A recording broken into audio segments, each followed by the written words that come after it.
dividing fractions, we don't actually divide them. We multiply them in order to get the answer, to make it easier for us to do the calculation. Let's explore this concept using a really simple example so that we understand why we actually flip the second fraction over when we divide fractions and then obviously multiply them to get the answer. So a simple example would be something like 2 divided by a half. Now, to represent this using a picture format, I can draw 2 cakes, for example. If I'd say 2 divided by a half, what does that actually mean? That means how many halves go into 2. So I've got 2 cakes here. If I split them into halves, then the first cake, which is the first one of the 2, has 1 and 2 halves, and the second one has another 1 and 2 halves. Therefore, the answer to 2 divided by a half is 4, because we have 1, 2, 3 and 4 halves in 2. Now let's use the method. Let's use the method and let's see how the method actually links to this understanding. So 2 divided by half. So we're going to firstly flip the second fraction over. So what that means is we're going to write 2 and then we're going to write 2 over 1. Once I've done that, I now need to write the multiplication sign. So I get 2 times by 2 over 1.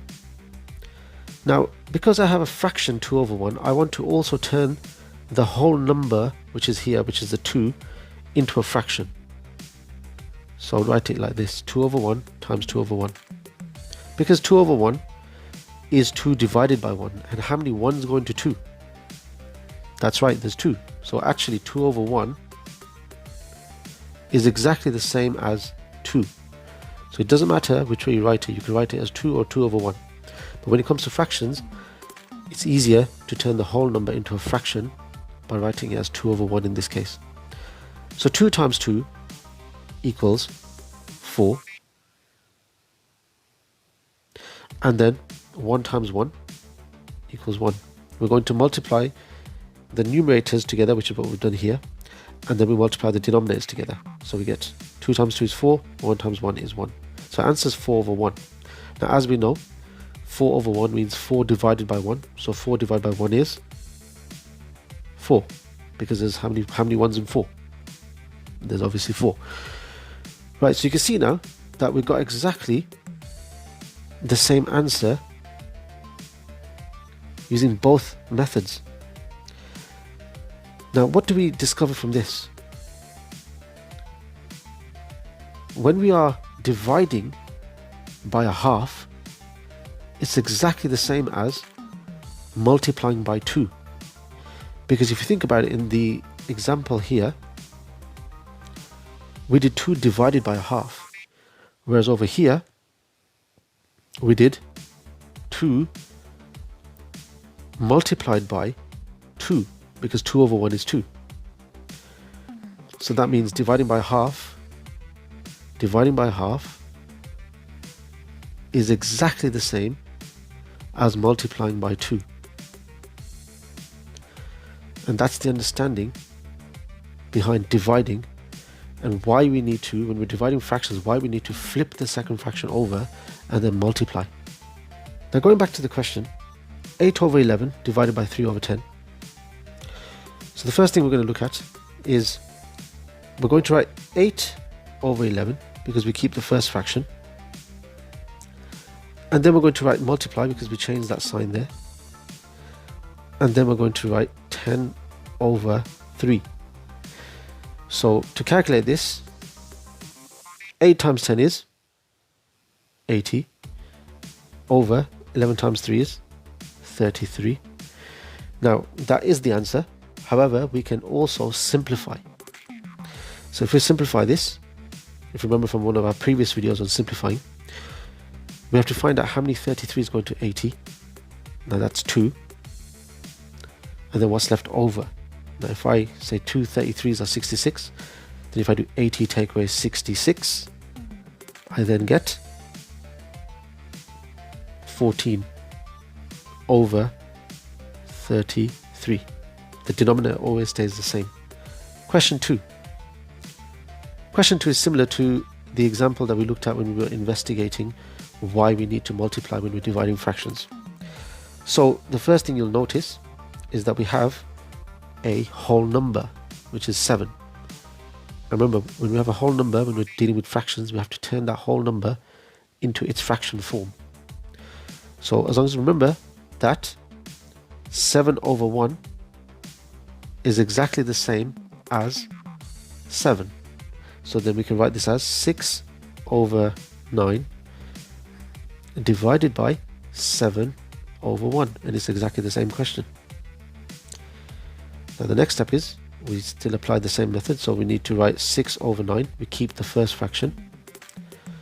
We then need to write the times sign because we're going to multiply, but we're going to multiply by the reciprocal, okay, which means you're going to write the fraction flipped over.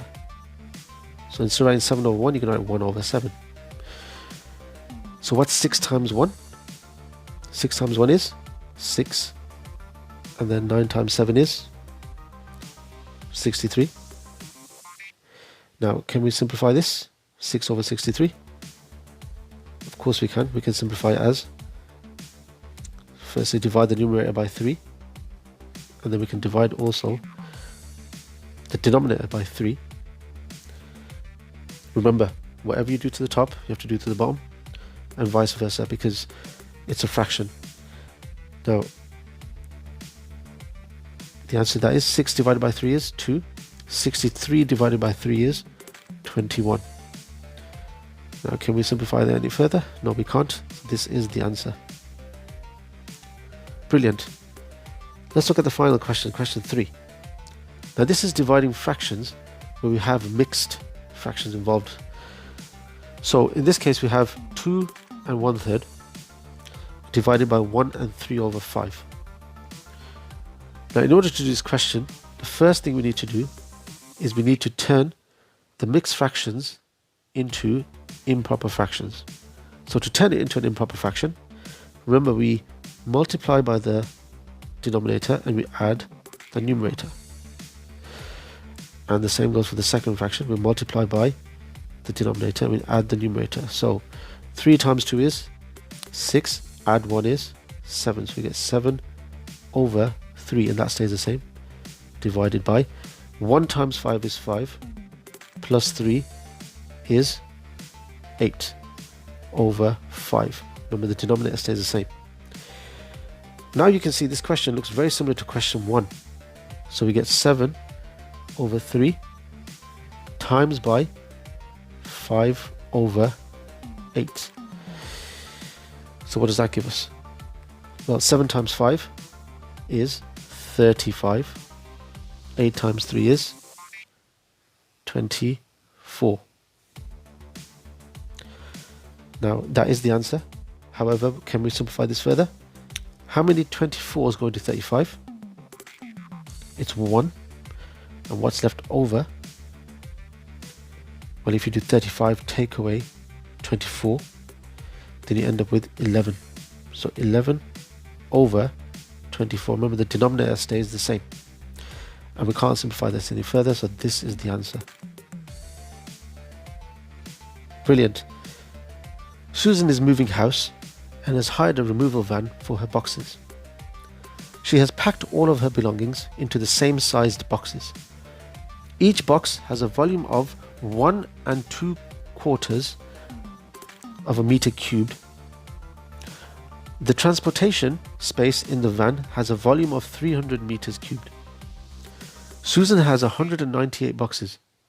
How many vans will she need to transport her boxes? Each box has a volume of 1 2/4 of a meter cubed. And also, the space in the van has a volume of 300 meters cubed. So that's how much space there is in the van. Susan has 198 boxes. That's another important thing. Now, so what we need to really do is we need to find out how many of these boxes actually fit into that space. Now that sounds like division to me.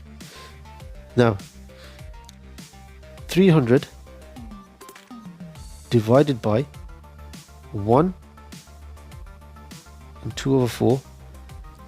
So the whole number 300, we need to write that as a fraction. 300 over 1. The next thing we need to do is we have a mixed fraction here. Now the mixed fraction, we have to write it as an improper fraction. So if you remember, we need to times by the denominator, we need to add the numerator. So we end up with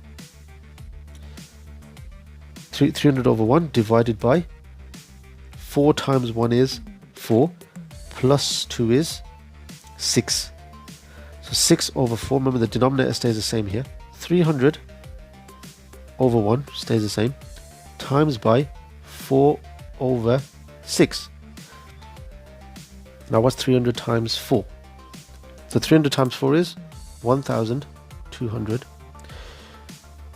over, and then we need to do 1 times 6. So 1 times 6 is 6. Now we need to try to simplify this fraction.